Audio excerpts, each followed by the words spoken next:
पीक विम्याच्या बाबतीमध्ये आपल्या राज्य सरकारच्या मध्ये आणि राज्य सरकारच्या वतीनं कृषी विभागाच्या वतीनं जी काय काळजी किंवा जो काय कागदपत्र पूर्ण केलेले आहेत, शेवटी केंद्राच्या आता थोडा पोर्टलचा तो थोडा बिघाड थोडा प्रॉब्लेम असल्यामुळे ते अडचण आहे.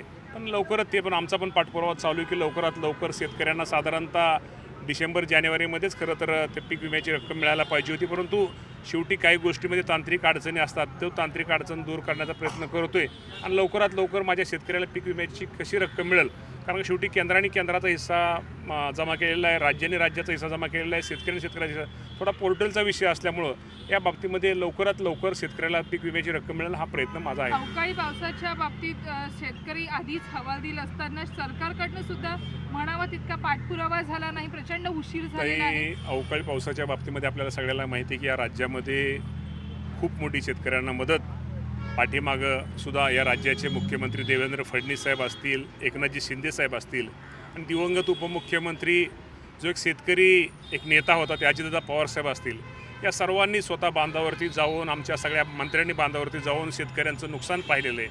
शेवटी शेतकरी अडचणी शेतकऱ्यांना कशी मदत होईल, शेतकऱ्यांना कसं सहकार्य होईल ही भूमिका आमच्या सगळ्यांचीच असल्यामुळं ठीक आहे, पाठीमाग काही गोष्टीला उशीर झाला असेल पण जास्तीत जास्त रक्कम देण्याचा प्रयत्न आमचा राहिला आहे. काही गोष्टी चुकीमुळं काय थोडं अडचणीमुळं काय राहिलं असेल पण रक्कम बऱ्यापैकी आमची शेतकऱ्याला त्यावेळेस अतिवृष्टीच्या काळामध्ये ह्या राज्यांनी मदत केली. थेट नाशिकचे शेतकरी तुमच्या भेटीसाठी आलेले आहेत, काय नेमकं त्यांचा प्रस्ताव आहे, तुम्ही त्यांच्याशी संवाद साधलेला आहे, काय विषय? शेवटी राज्याचा कृषी मंत्री असल्यानंतर ते शेतकरी आहेत, त्यामुळे शेतकऱ्यांची त्यांची व्यथा एक राज्याचा कृषी मंत्री म्हणून माझ्यासमोर त्यांचं मागणी मांडण्यासाठी ते आलेले आहेत आणि त्यांचं म्हणणं आहे की जो सिंहस्थ कुंभमेळा 2027च्या अनुषंगाने प्रस्तावित जो नाशिकचा जो रस्ता आहे तो रस्ता आमच्या क्षेत्रातनं जातो आहे, त्यामध्ये अल्पभूधारक क्षेत्र आमच्या अल्पभूधारक शेतकरी आहेत, तर त्याच्याऐवजी त्यांना दुसरा एक पर्यायी मार्ग आहे, तर तो पर्यायी मार्ग त्यांना रस्ता करण्याबद्दल त्यांचं दुमत नाही.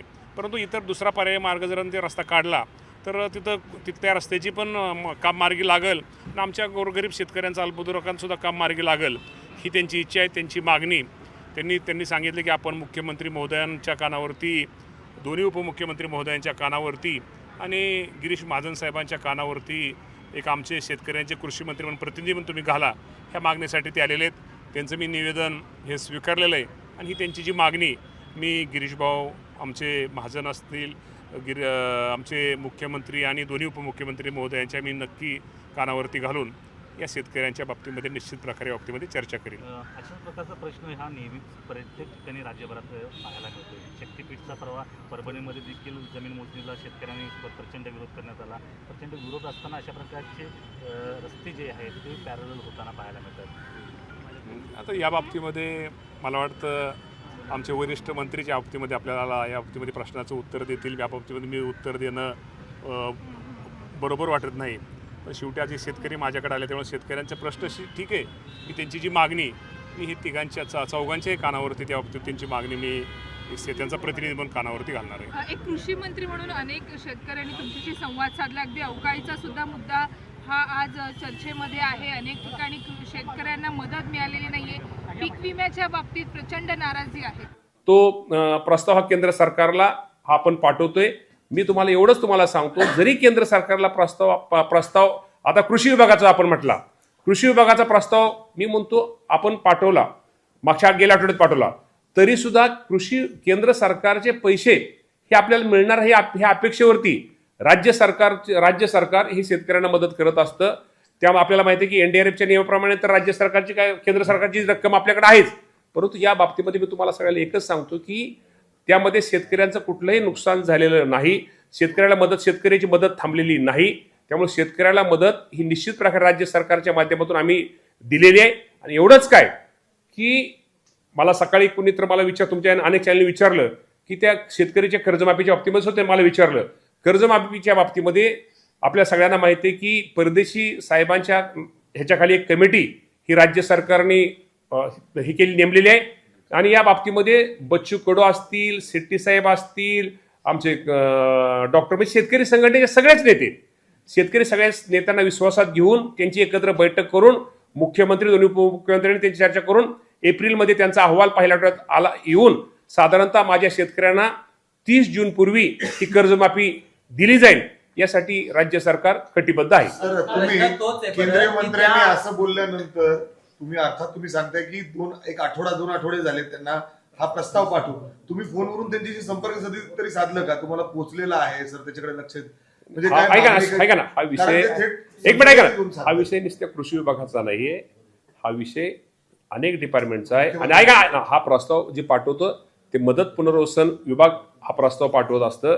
त्या बाबतीमध्ये आमचा जो विषय आपल्या कृषी विभागाचा विषय कुठला येतो, जे नुकसान झाले साधारणतः 1,03,00,000 हेक्टर हे आपल्या शेतकऱ्यांचं नुकसान झालेलं आहे. साधारणतः 1,31,00,000 शेतकरी, 1,31,00,000 शेतकरी आणि एकूण पिकाचं नुकसान झालेलं आहे 1,03,00,000 हेक्टर असं नुकसान झालेलं आहे.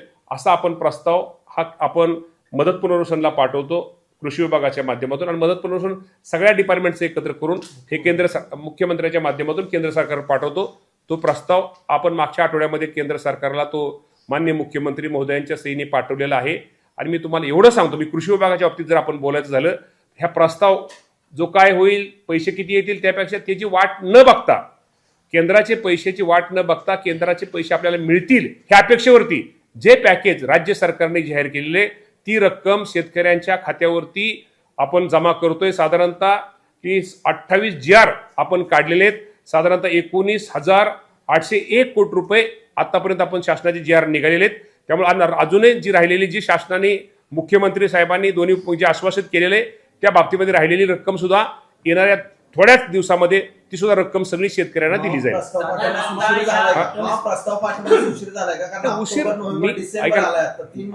आता शेतकऱ्यांचं आपल्याला जर झालं तर ऑक्टोबर नोव्हेंबर, आता नोव्हेंबर मध्ये सुद्धा काही ठिकाणी अतिवृष्टी झाली. तुम्हाला माहिती आहे साधारणतः 4,89,000 हेक्टर तिथं नुकसान झालं. त्यावेळेस सुद्धा 10,00,000 10,00,000 शेतकऱ्यांचं नुकसान झालंय. मी गंमत सांगायचं की तुम्ही एक सांभाळ, तुमच्या लक्षात ना की केंद्राला माहिती परत केंद्राला माहिती पाठवता येत नाही. केंद्राची माहिती ही अचूक असली पाहिजे. आणि थोडा उशीर जरी झाला, ऐका ना, केंद्राला माहिती उशिरा पाठवली नाही त्यात कोणाचं नुकसान नाही. केंद्राला आपल्याला अचूक शेवटी आपल्या पैशातून, आपल्या राज्य सरकारच्या आपण पैशातून आपण त्या गोष्टी करतोय, शेतकऱ्यांची आपण मदत करतोय. आपण अचूक माहिती एकदा पाठवल्यानंतर परत माहिती आपल्याला केंद्र सरकारला पाठवता येत नाही. त्यामुळे उशीर झाला, कारण का नोव्हेंबरमध्ये सुद्धा पाऊस आपल्याकडं काही ठिकाणी पडला. त्यामुळं साधारणतः नोव्हेंबरमध्ये आणि ह्याच्यामध्ये आपण पडल्यामुळं माहिती आपण पैठलेली आहे. साधारणतः 1,03,00,000 हेक्टर आणि 1,31,00,000 शेतकरी ही आपण माहिती केलेली आहे. आणि ते पैसे केंद्र सरकार प्रस्ताव केंद्र सरकारचे पैसे आपल्याला मिळतील ह्या अपेक्षेवरती, केंद्र सरकारचे पैसे मिळाले असे आपल्याकडे आज आपण अपेक्षा धरली की आपण त्यांनी जाहीरच केलेली केंद्राने त्या पैसे मिळतील या अपेक्षेवरती आपण शेतकऱ्यांना खाली वाटप केलेलं आहे. 1,03,00,000 हेक्टरच्या नुकसानीसाठी कृषी विभागाने साधारणतः किती कोटी रुपयांचा निधी रिअम्बर्समेंट म्हणून केंद्र सरकारने दिला पाहिजे याची आकडेवारी हे ऐका ना, हे माहिती ऐका ना, हा आकडा ऐका ना, हा आकडा शेवटी तुम्हाला सगळ्याला माहिती आहे की हा एक नुसतं कृषी विभागाच्या माध्यमातून शेतकरी हा शेतीच्या माध्यमातून इतर सुद्धा काही गोष्टी ऐका ना, इतर पण काही गोष्टी असतात. म्हणजे इतर हा सगळा एकत्र आकडा केला जातो. आपण मागणी करताना आपण जरी जास्त केली असतील तर शेवटी आपण जे पॅकेज जाहीर केले केंद्र सरकार, आपल्याला जे केंद्र सरकारचे मिळणारे पैसे किंवा आपण काय केले, केंद्र सरकारच्या पैसे मिळण्याच्या ह्याच्यावर आपण थांबलेलो नाही. आपण जे केंद्र सरकार राज्य सरकारने जे आपण पॅकेज जाहीर केलं होतं त्या बाबतीमध्ये आपण त्याला निश्चित तुम्हाला विसर पडला असेल, तुम्हीच भाषणामध्ये तिथं म्हणलेलं होतं की लाडक्या बहीणची योजना आहे त्याच्यामुळं कदाचित खूप मोठा फटका बसतोय, लोकांना पगार उशिरा होत आहेत, सरकारच्या तिजोरीत पैसे नाहीत किंवा आणि तुम्ही आता म्हणताय की सरकारचे पैसे ऐका ना, मी त्या बाबतीत तुम्हाला आजही सांग ऐका ना, मी म्हटलेलं म्हणजे मी काय असं काय हे म्हटलेलं नाही. त्यांनी आम्हाला काय शेवटी ते आमच्या लाडक्या बहिणीत आणि लाडक्या बहिणींमुळे आम्हाला सगळ्याला माहिती आहे की शेवटी लाडकी बहीण स्वतःच्या पायावरती उभा राहिली पाहिजे.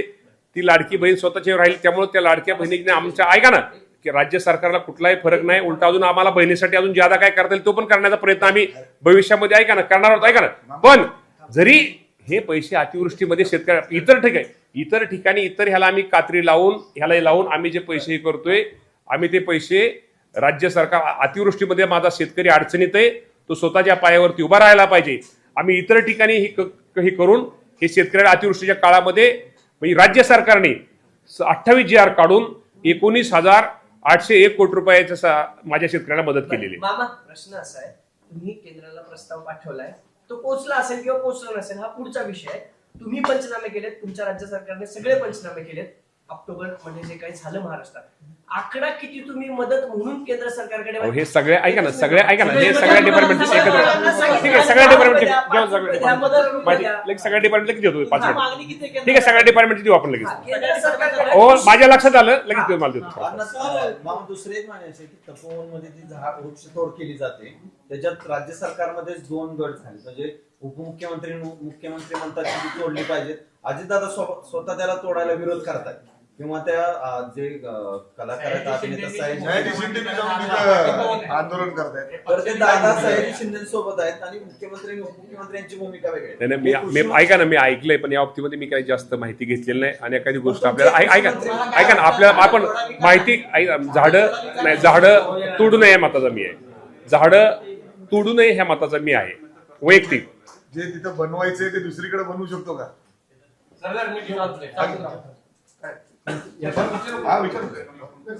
मुद्दा असं आहे मामा, तुम्ही सगळं सांगितलं, सरकारने किती मदत केली सगळं सांगितलं, पण केंद्राकडे वेळेत प्रस्ताव जाणं अपेक्षित होतं. त्याच्या संदर्भात मी तुम्हाला मी अजूनही तुम्हाला ऐका ना, तुमचं बहिणी सांगितलं की आमच्याकडे प्रस्ताव पाठवा, आम्ही पैसे देतो, पण आज 3 महिने झाले का प्रस्ताव पाठवला गेला नाही याचं उत्तर मी तुमच्या ऐका ना, मी तुम्हाला हेच सांगतो की केंद्राकडे अचूक प्रस्ताव पाठवला पाहिजे. आपल्याकडे नोव्हेंबरमध्ये सुद्धा अतिवृष्टी झाली. ते अपडेट होईल असं नसतं. परत प्रस्ताव ऐका केंद्र ऐका ना, केंद्र सरकारकडे परत प्रस्ताव पाठवता येत नाही. आपण आणि माझं म्हणणं आहे, प्रस्ताव उशिरा पाठवला, आपण शेतकऱ्यांना कुठे थांबवलंय? शेतकऱ्याला आपण मदत दिलीच ना शेतकऱ्याला. आपण शेतकऱ्याला त्यात कुठेही शेतकऱ्याचं नुकसान केलेलं नाही.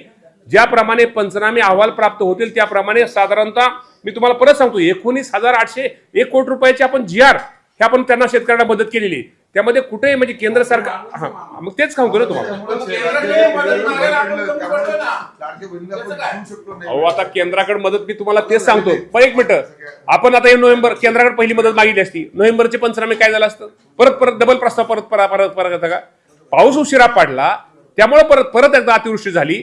बघा तुम्ही जून पासून ते नोव्हेंबर महिन्यापर्यंत अतिवृष्टी होती. माहिती आपल्याला माझं काय म्हणणं आहे की ऐका ना, एक मिनिट, आणि काही एनडीआरएफची काय रक्कम बरं का, एनडीआरएफची काय रक्कम आपल्या राज्य सरकारकडे जमा असती, त्यातनं आपण काय गोष्टी केल्या. त्यामुळे त्याचा आणि जरी प्रस्ताव उशिरा आपण म्हणता जरी पाठवला, त्याचा आणि शेतकऱ्यांना मदतीपासून आपण वंचित ठेवलेलं नाही, त्याचा विचार आपण केलेला नाही. राज्य सरकारने त्या बाबतीमध्ये मदत शेतकऱ्यांना केलेली आहे.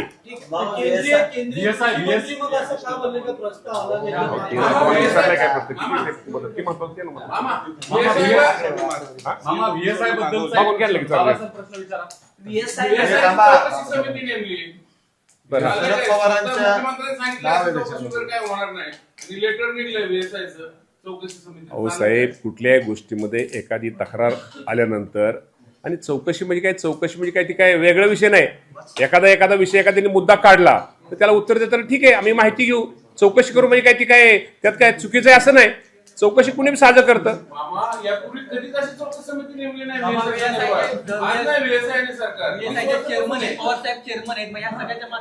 अजिबामध्ये राजकारण, त्यामध्ये कुठलंही राजकारण नाही या बाबतीमध्ये. मुख्यमंत्र्यांनी मी स्वतः पाहिलं, त्यांनी खुलासा केलेला आहे. त्यामध्ये जरी पत्र आलं असलं त्यामध्ये कुठलाही चुकीचा किंवा अर्थ आपण काढू नका. जरी चौकशीचं जरी त्यांनी हे केलं असलं, त्यामध्ये एक कुणीतरी मुद्दा मीटिंगमध्ये काढला होता, मला मी आहे त्या ह्याच्या विखे पाटलांनी कुणीतरी मुद्दा काढला होता, या बाबतीमध्ये चौकशी केली जाईल.